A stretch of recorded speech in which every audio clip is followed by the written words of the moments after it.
Just look at your inbox. Look at what you're getting in ads, and you're going to see a lot of uncertainty and unprecedented and, navigating and these words that have now taken on this other kind of level of meaning.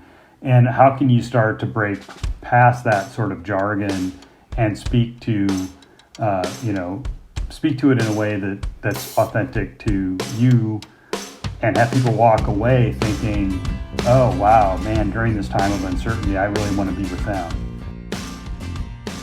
This is A New Angle, and I'm your host, Justin Angle, marketing professor at the University of Montana College of Business. This podcast is my chance to speak with cool people doing awesome things in and around the great state of Montana. We are proudly underwritten by First Security Bank and Blackfoot.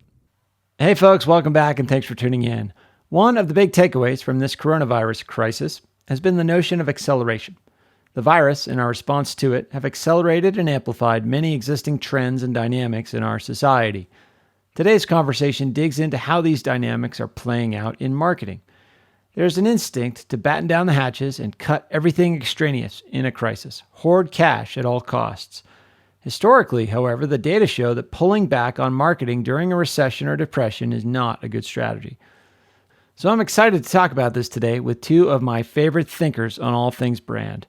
Sean Benton is creative director and Kevin Cohen is strategy director at PartnersCreative, a Missoula creative agency that punches well above its weight class, working with top-flight international firms like Deloitte and Montana mainstays like Discovery Ski Area.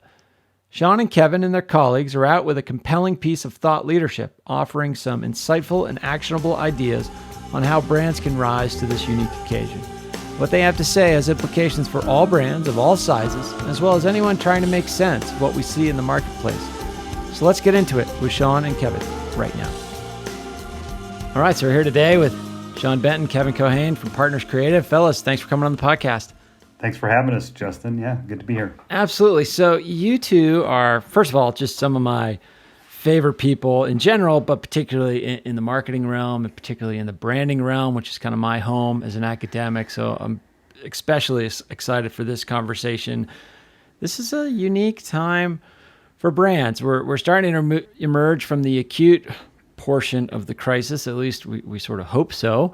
But it's an interesting time for companies to be thinking about how they're spending on everything in a lot of ways, marketing in particular, and we're going to talk about that. But partners and the two of you guys are out with an interesting piece of thought leadership, making the case for your brand, especially now.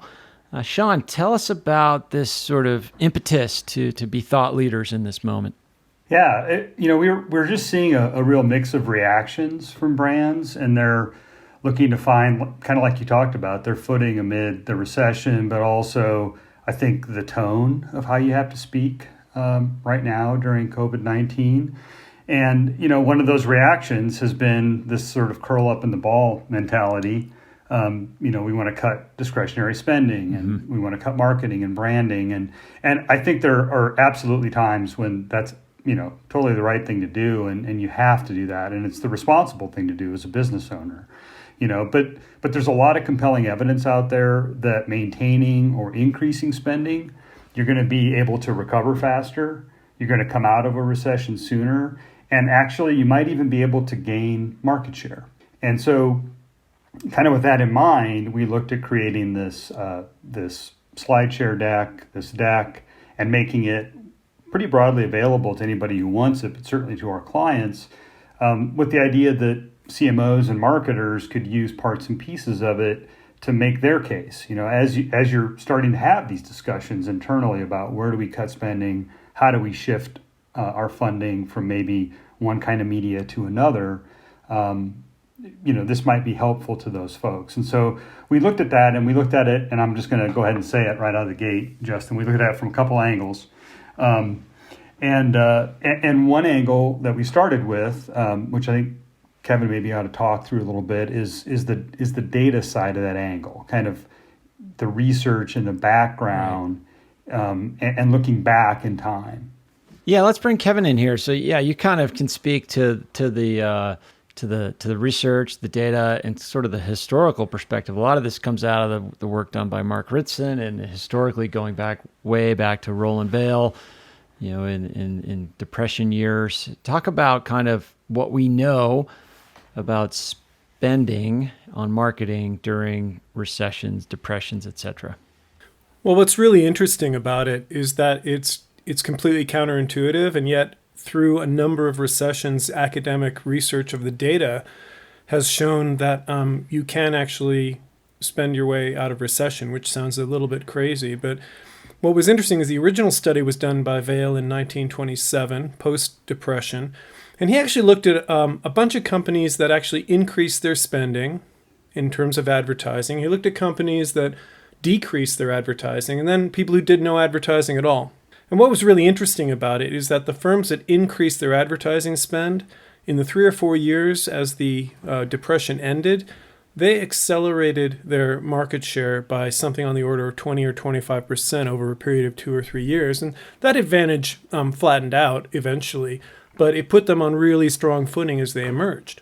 The next thing that was really interesting is companies that decreased their advertising spend, they actually lost between 5-10% of their market share and really struggled to recover it. And the kind of outlier from a data point were the people that didn't advertise at all. And they showed no change whatsoever. And we kind of assumed two things. One is that they were probably not reliant on advertising and reliant on awareness in order to kind of sell their products and services. Whereas the companies that cut their advertising probably did recognize and receive the benefits of that. So they actually, they actually ended up doing much more poorly. But the interesting thing is then Beal and King did another study, a similar study in 1990.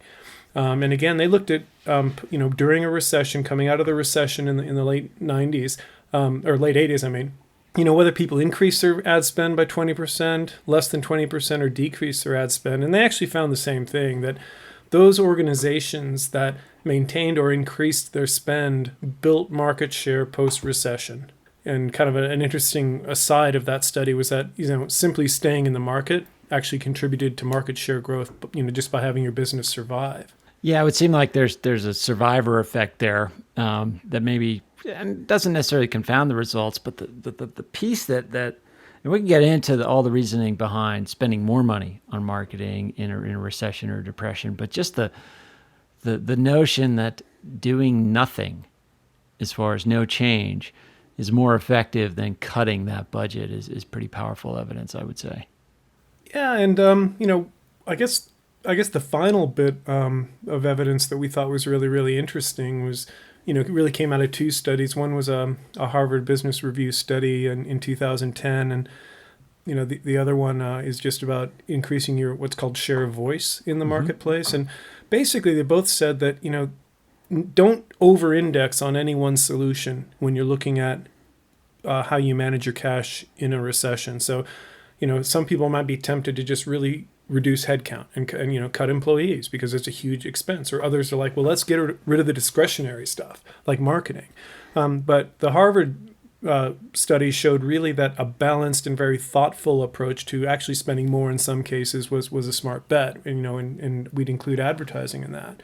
But really, the thing that is important is this idea of what's called share of voice or excess share of voice, which basically means, as everybody else around you is panicking and cutting their marketing spend, and that usually in a recession, marketing spend goes down between 10 and 20% minimum, that means there aren't that many voices in the marketplace speaking at the same time as you. So, even doing the exact same thing as you did before, you're probably increasing the amount of people getting your message by about 10, 15, 17, 20%, which means that you're building greater awareness. And again, as and when the economy recovers and people begin spending again, you're going to be probably a lot more likely to be in their consideration set as a provider than the people who kind of went to radio silence.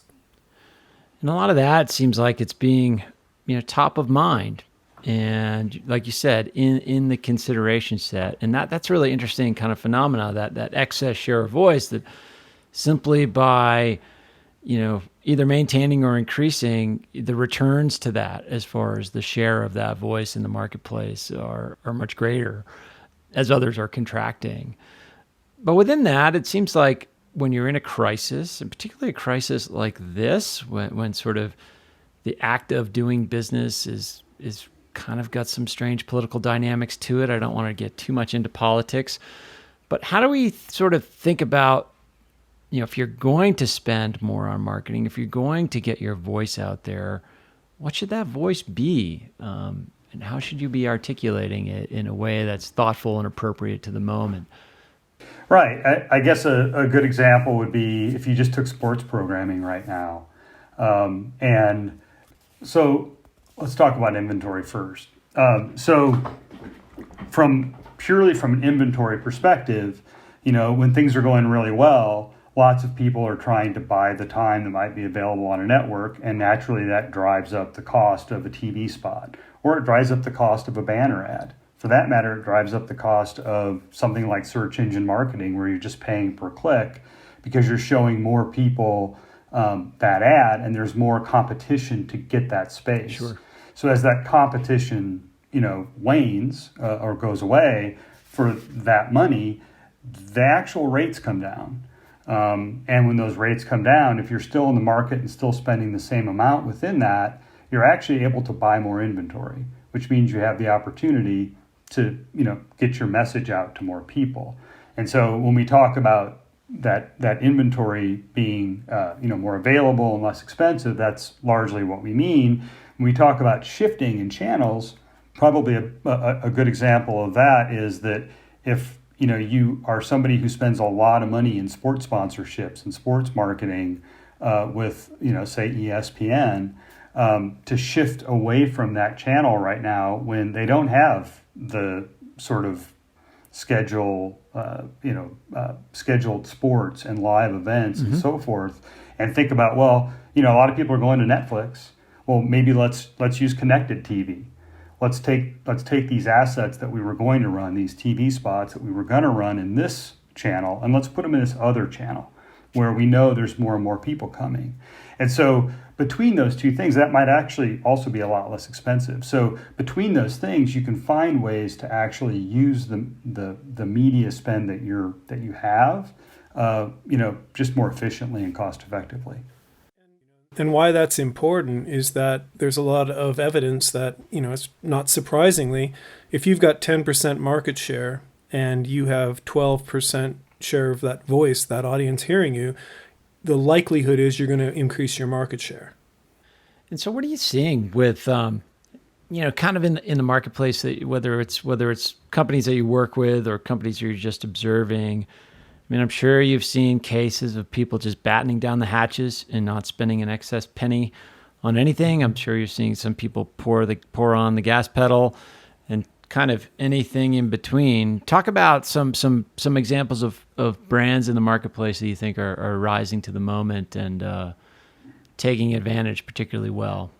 I think for us, when you think about how to talk right now and how to market right now, there's kind of three things that we're talking about with clients. One thing is to be present, be yourself, but then also be mindful. And as we think about that, we'll kind of start back with the first one. When you think about being present, people connect emotionally with brands. And if you thought about it as a friend, a good friend doesn't just disappear in bad times. Right. So in some ways, when you disappear, or when you act in a way that you're not expected to act, that can amplify itself right now. And so, that idea of being present is really important. And kind of at a national level, I don't know if you've seen the ad for Apple, Creativity Goes On. To me, that's a really good example of being present. They show people like Oprah and famous actors and musicians all sheltering at home, all using Apple products, mixed in with ordinary people also using Apple products, all creating, all sort of improving themselves. And there's this sort of democratization that comes out of that, like how you feel about it, that I think is really strong, and you kind of have this kinship. And that, I think, is a really excellent example of being there, in a real sort of advertising way. From kind of other aspects, we have clients that are more local, And they're finding other ways to do it. Discovery Ski Area is encouraging people to donate ski goggles to healthcare workers through their newsletter. Another client that we do some project work with, Vim and Vigor, makes compression socks. And so, nurses are a really big, market for them. And so they've decided that for every pair of socks that gets purchased right now, they're going to, give a pair to healthcare workers. And, that sparked us to buy socks for our entire staff because we knew we could kind of give a little present to everybody internally, to boost our own kind of connection with each other, but also we'd be doing something externally. We do work for JCCS, a regional accounting firm, and they're putting out great content around the Paycheck Protection Program that's really geared toward small businesses and medium-sized businesses, on their email list. So there's lots of ways that you can be present, and I think you just have to find the right one. And those are just some examples of that first piece of it. What brands did you sort of expect to be present that have disappeared, or that sort of kind of didn't rise to the moment? There's a few things that I've seen. Kevin, you might have some thoughts on this too. That maybe are less about disappearing, but more about kind of missing the boat a little bit, And I think we've certainly seen that, like with airlines, and it really gets amplified when it happens. Airlines coming out and saying, "Hey, we're not going to fill the middle seat," and then this just happened a week ago. You get people going on to those planes, and they're just full of people, and they're posting live. It kind of goes to this idea of consumer power and how it can backfire on you, but they're posting live about, wow, this is unsafe. What are all these people doing here? I thought I was going to, have some safe distancing, and so, I think that you're seeing those kinds of missteps. In terms of just kind of not being present, I can't think of one right off the top of my head. I don't know, Kevin, have you? Well, I think, based on a personal experience, I think retail stores, grocery stores could have done a much better job of telling people to practice social distancing and what they're doing to help make the food supply safe, and what they're doing to stop people from hoarding. And my wife had gone into a shop and was just horrified at how people were behaving, and she spoke to a manager, and the manager broke down and started crying. Yeah. She says, "I know, I can't control it. I can't do anything about it." So I think grocery stores could have done a lot better job of saying, "Look, we are really important. Our people are really important." So that's one. And the other misstep I saw, I just thought it was kind of tone deaf, was everybody knows Zoom has done really well, and they clearly had just enough critical mass to not have to, from what I've seen, invest in a lot of advertising to get their product to fly off the shelves, so to speak. The fact that it's free initially helps. But, I saw another big technology company, clearly keeping an eye on market share that their competitor had, and they kind of rushed to put out this ad about their kind of, remote working video conferencing software and how it was helping scientists and healthcare workers. And, I thought, it's a bit early to be doing that, Yeah. And even Zoom, I mean, I think they just sort of they have a great product and it was in the right place at the right moment. But at the same time, and you can't expect a company to be 100% prepared for the sort of scale that Zoom encountered, but the kind of unclear language about data security and the concept of encryption and how they think they define it differently than the standard definition that cybersecurity folks have accepted. So even that reveals that, a company might be, have a product or service that's ready for the moment, but they might not have their messaging totally in line. And maybe that's a good way to transition to, it's one thing to be present, Sean, but within that, like, what's the right way to be present? How are you thinking about that? Yeah, and I think, again, you just kind of extend that friend analogy a bit, that a brand really is based on a promise, and you have an expectation of a brand in much the same way that you have an expectation of a friend. And so when they behave differently in the marketplace, that can seem kind of odd too, and be oddly uncomfortable. And so, you turn to a certain friend because they're funny and they're going to make you laugh, even if maybe it's not a good period in your life. Other friends you turn to, and it's just to get them to kind of sit down and cry with you, and that's what you expect from them. And so I think that second idea of being yourself is really important. And, I've seen that actually both ways in the marketplace.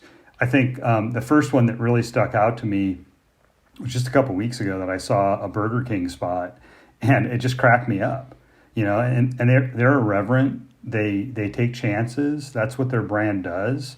And the spot was about embracing your patriotic duty by just staying on your couch and letting us deliver stuff to you, and that's perfect. It's totally about who they're talking to. It was people saluting and, from their couch and all kinds of things. And it was just really quite funny. And I honestly, I don't know how it did, but it felt like a breath of fresh air in some ways compared to what else I was seeing, Conversely, it's kind of funny. I saw, and again, these are not our clients or anything, but I saw, just as a consumer, I saw a GoDaddy spot that was like super reverent and stuff. And I was like, who is this? I just didn't know where that was coming from. And so, I feel like you have to find a way to have it fit who you are. And, just one more, I guess, maybe closer to home example, State Fund, Montana State Fund, who does workers' compensation insurance, they're actually addressing home office ergonomics in their social channels now. And so if you think about that, a lot of the people that they would normally be helping to do things like stretches and making sure that they have their their office set up right and ergonomically and so forth, like within a work environment, that work environment's changed. It's not the same place that it was, And so how do you control those kinds of hazards and even other little ones like tripping hazards and other things, in this really dispersed work environment?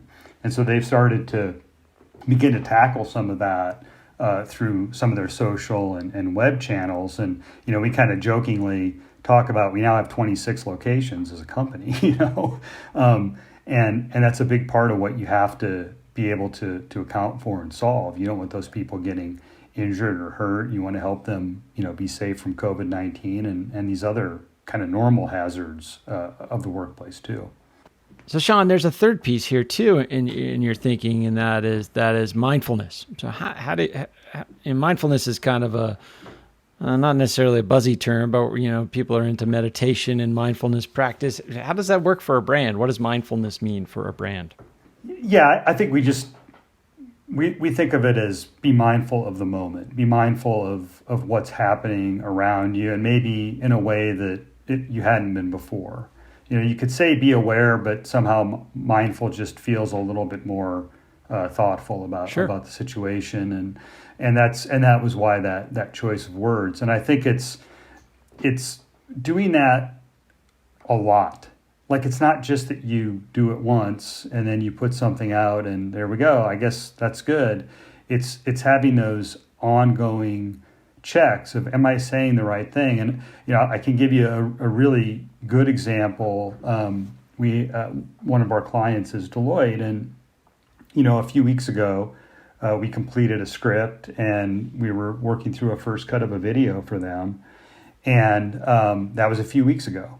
And by the time we kind of got it closer to the finish stage, really just a couple weeks later, we looked at it and looked around us and we're like, gosh, some of these scenes just don't feel right. And it wasn't something we shot. It was, based off using stock and motion graphics, and we're like, it was just little things like that person should maybe have a mask, or that those people are too close to each other, within that conference room.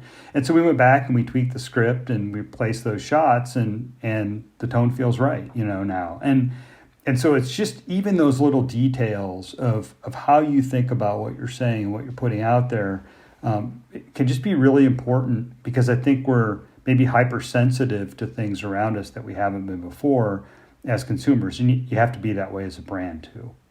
Yeah, I would add to that, I think it's really easy for people to want to jump on the kind of feel-good bandwagon or show empathy. And not that there's anything wrong with that, because it comes from a good place. But, within a couple weeks of the seriousness of COVID-19 becoming apparent, suddenly every brand was out saying, oh, we're in it together. And, all these kind of buzzwords came out. And, on the one hand, like I said, I think it came from a good place, but it also felt a little bit like you could put your hand over the logo and, have no idea who was saying what. So, I think mindfulness has to do with really think about the moment and think about who you are as a brand and what the moment means to you and your customers and your ecosystem, as opposed to, oh, we need to say something.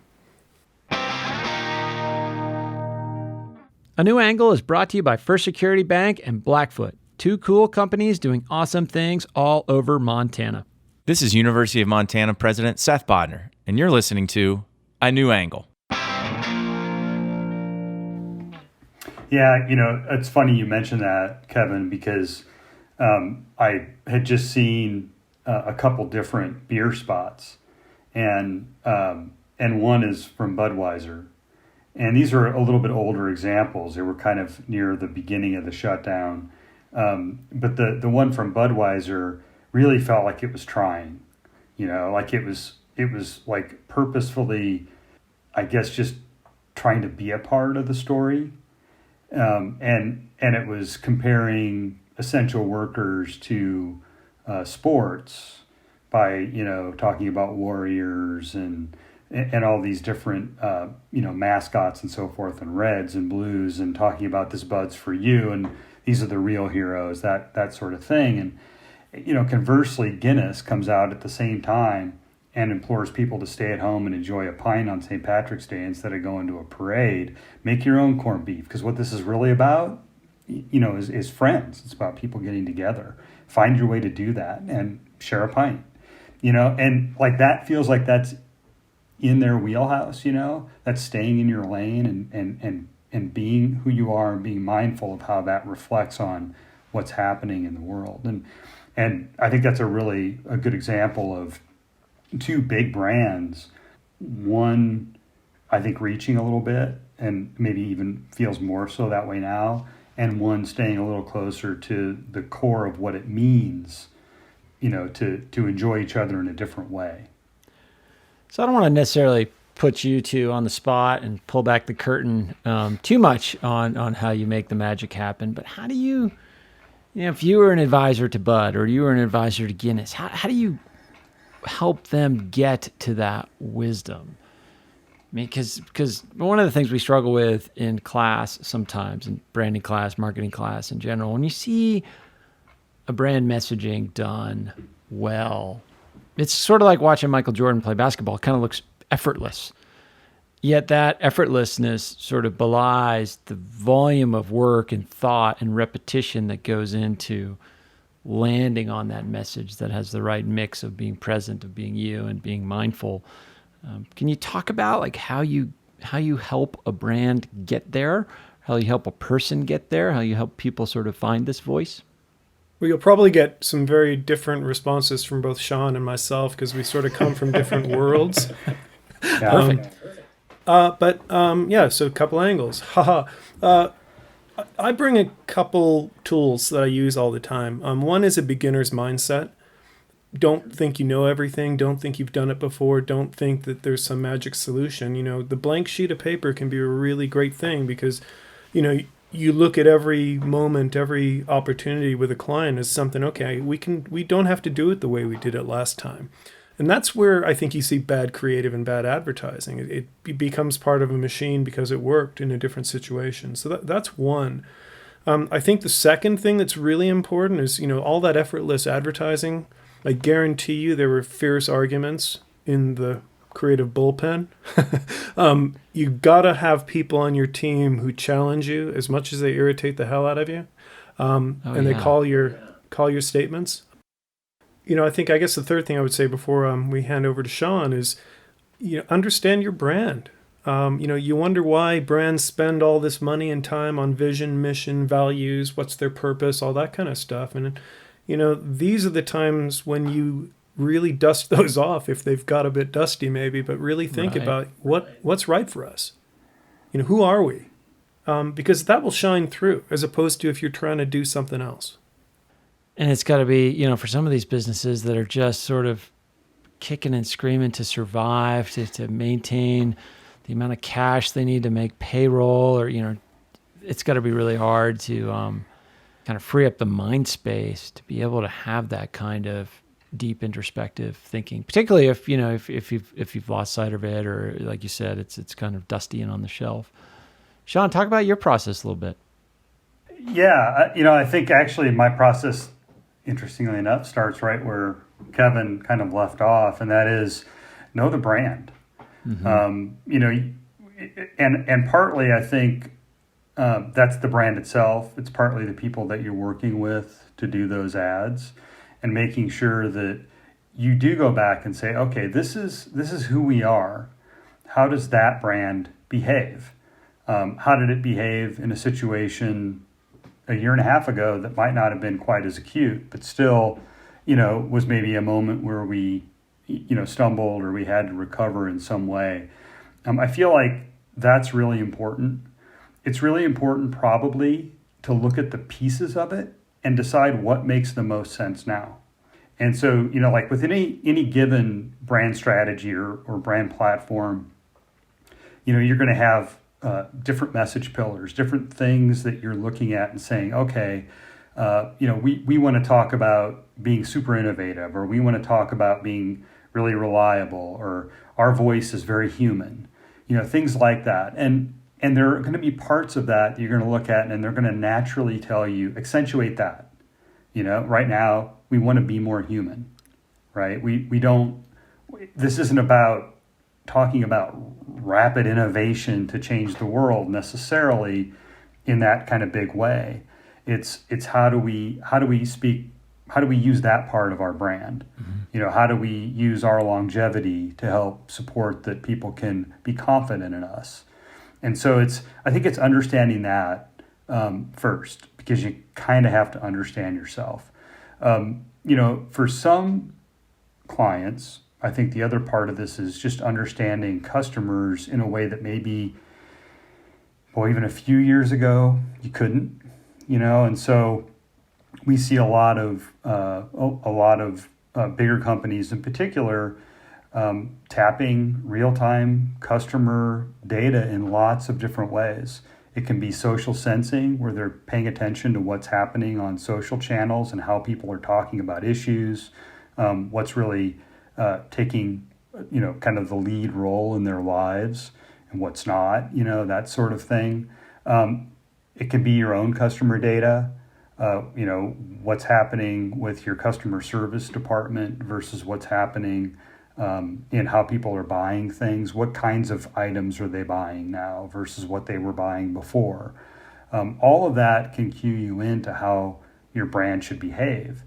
Kind of a good, maybe, I guess, not terribly specific example because it's not a client of ours, but if you're a mortgage lender, you kind of know what's going on in your customer's world. Mm-hmm. You probably have some level of access to their search history.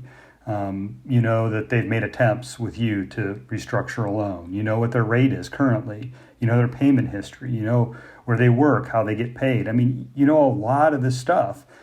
And so you're probably, when you have an ER nurse that's working 20-hour shifts, they're probably not missing a house payment for the same reason as an orthopedic surgical nurse who's been furloughed.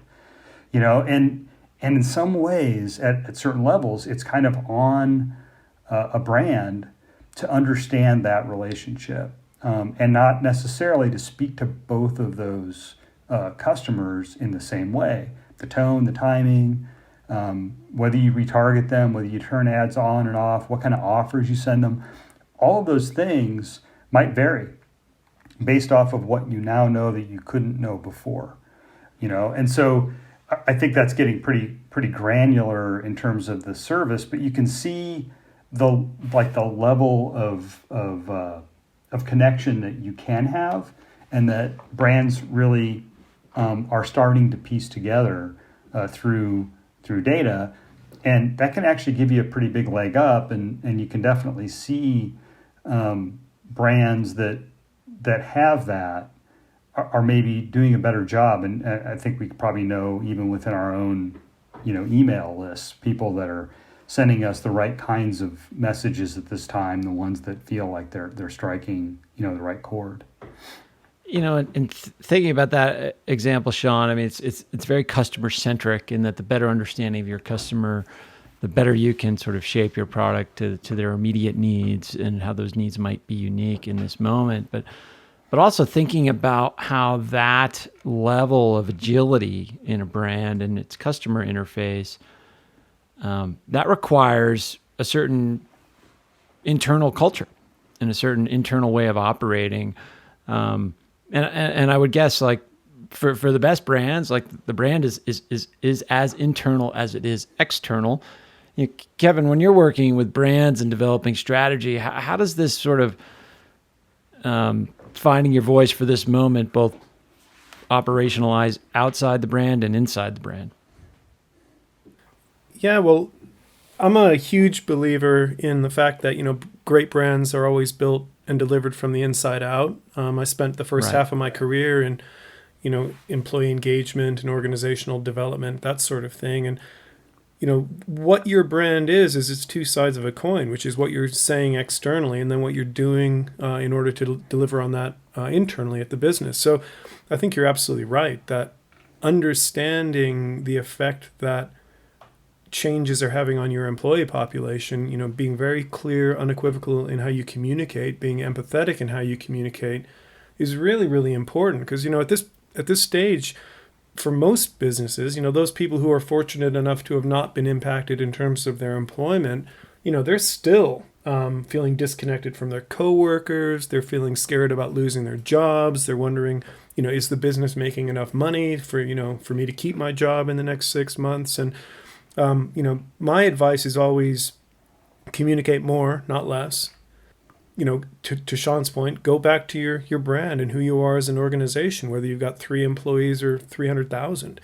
And in the absence of in the absence of communications, people will make up their own stories. Mm-hmm. So it's really important to keep that conversation and dialogue going. Particularly now where people are losing that kind of cultural glue, the water cooler conversations, or I was talking to our president about. I didn't realize how much I managed by walking around, and I can't do that. So I've been kind of crippled for a couple of weeks and figuring out, you know what, I actually have new ways of interacting with people, which is we're all zooming around.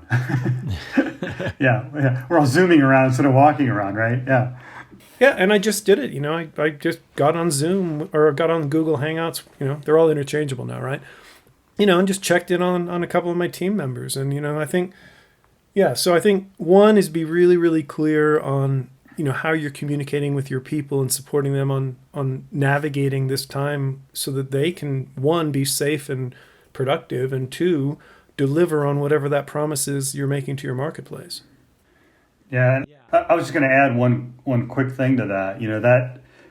That transparently pushes your brand to the external audience too.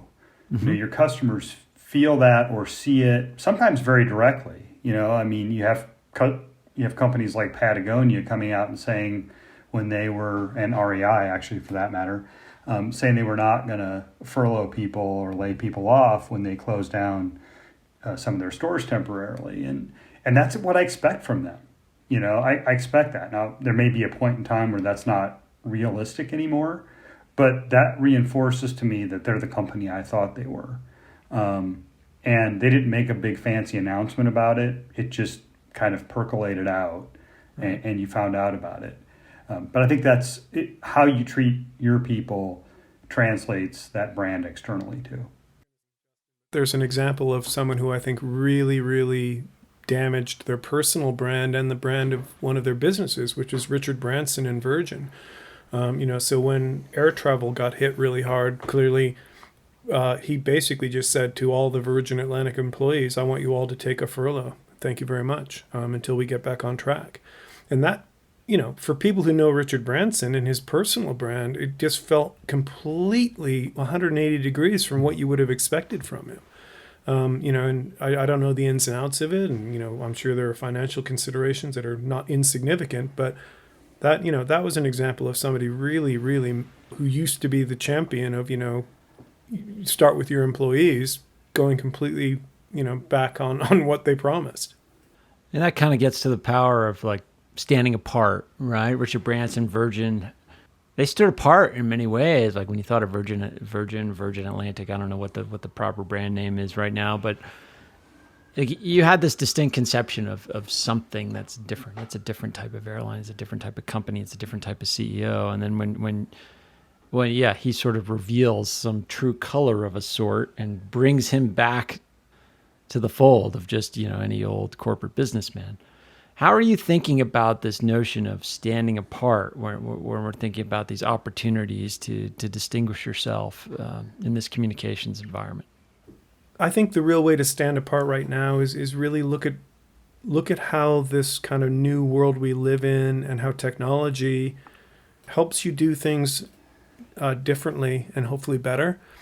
I don't think it's about lifting and shifting what you used to do and trying to make it work online. The trends are showing that, what are the brands, what are the kind of products and services that are thriving? Well, one of the trends is those brands that are helping you navigate missing out on life's moments. Like the virtual prom. I think that Teen Zoom did, or commencement exercises. Done virtually, or socially distanced weddings. The wedding comes to you. Those sorts of things. I think that's kind of replicating something and bringing it to you.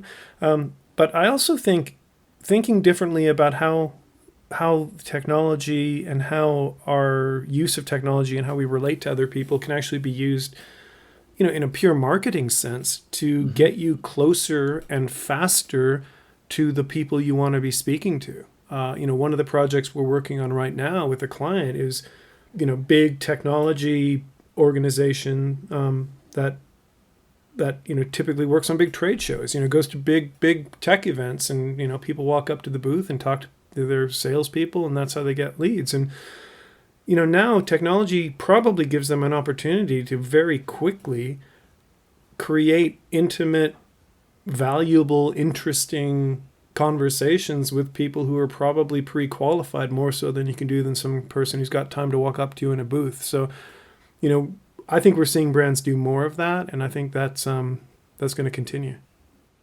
Sean, do you have a follow-up thought there?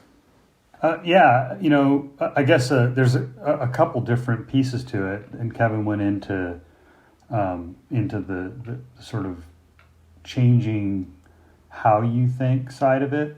I also feel like another way to stand apart is to look at what's being said out there and try not to say the same thing. I know it sounds like painfully obvious, and maybe it is, but just look at your inbox. Look at what you're getting in ads, and you're going to see a lot of uncertainty and unprecedented and, navigating and these words that have now taken on this other kind of level of meaning. And how can you start to break past that sort of jargon and speak to it in a way that's authentic to you, and have people walk away thinking, oh, wow, man, during this time of uncertainty, I really want to be with them, without having to tell them that, And I think that's a really hard thing to do. But it feels to me like that's certainly a goal, alongside this idea of just opening up these other options that you might have, like Kevin was talking about trade shows and moving away from having all this day-to-day, or not day-to-day, but talking about trade shows and trying to replace this in-person kind of connection. And actually, I yesterday was talking to a client on the phone who, interestingly enough, was looking at it as a bit of an opportunity, because there have been so many people who've adopted the idea that virtual is good, virtual is okay, you can get more out of virtual than we thought we could, that now, rather than having to fly for 2 days to get across the country and back to go for a 2-hour, meeting, or brainstorm session or whatever, it's acceptable to do that. Like we're doing this, like this virtual idea, it's acceptable in a lot of cases. And that actually gives clients maybe access to people that they wouldn't have necessarily had access to before within an organization. You kind of can put some of your best people forward by using their time more efficiently in this way, and sort of spread that brand, which I thought was a really insightful way to think about how things are changing. McKinsey came out with a really interesting article this morning, kind of related to what Sean was just talking about, which is sometimes the technology is really, really useful and it is democratized, but other times it can head in another direction, which is, despite the fact that it feels like everybody can have access to this stuff and use this stuff, it's not always the case. And technology should and could be acting as a great leveler in terms of opportunity, and spreading the net of who you can engage and speak with. But I read a statistic in this article, which is 27% of businesses have put their diversity and inclusiveness initiatives on hold during the virus. And wow. I just think you should be doing exactly the opposite. It's like, what a great opportunity to start bringing people in and saying, what, we can now engage and connect with so many more people on so many different levels. So, and they kind of came to the same conclusion, which is like, D&I drives growth. It drives innovation. It drives all these great things that we want. Why on earth would you be cutting it? Yeah, that seems like such a not only tone deaf, but also just failure to see opportunity when it's staring you in the face. I mean, this one of the big kind of takeaways of this whole coronavirus experience to me is that whatever forces were at play before are just being accelerated. And that manifests in all kinds of dimensions of equality. Mm-hmm.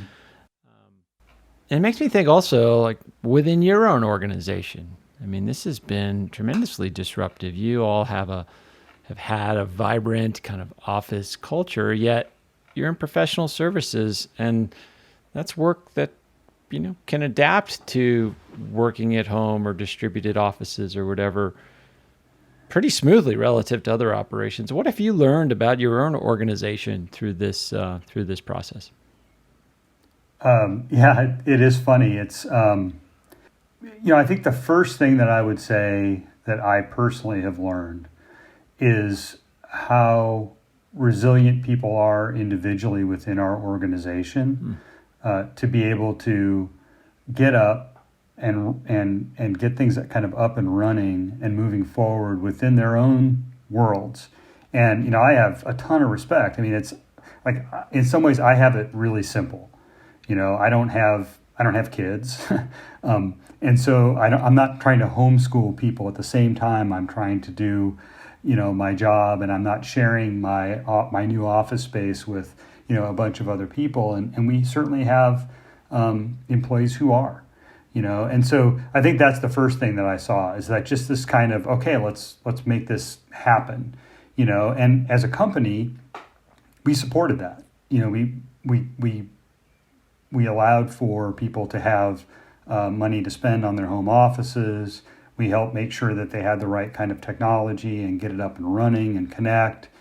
We built in some weekly touch base kinds of meetings, which have become quite fun, actually, where we all zoom in and share things that have happened to us during the week. Mm-hmm. I know that, like Kevin was talking about, a lot of our more management level people have been really specific about trying to reach out to their team members on a regular basis, and so for all of those reasons, I think we've been able to pretty efficiently move into these work from home scenarios, to the point that we're probably going to cut back on our overall footprint in terms of office space and allow more of this remote work, but also with having places where people can come together as teams and work face to face. I don't think in our business that's ever, I shouldn't say ever, but probably not soon going to go away.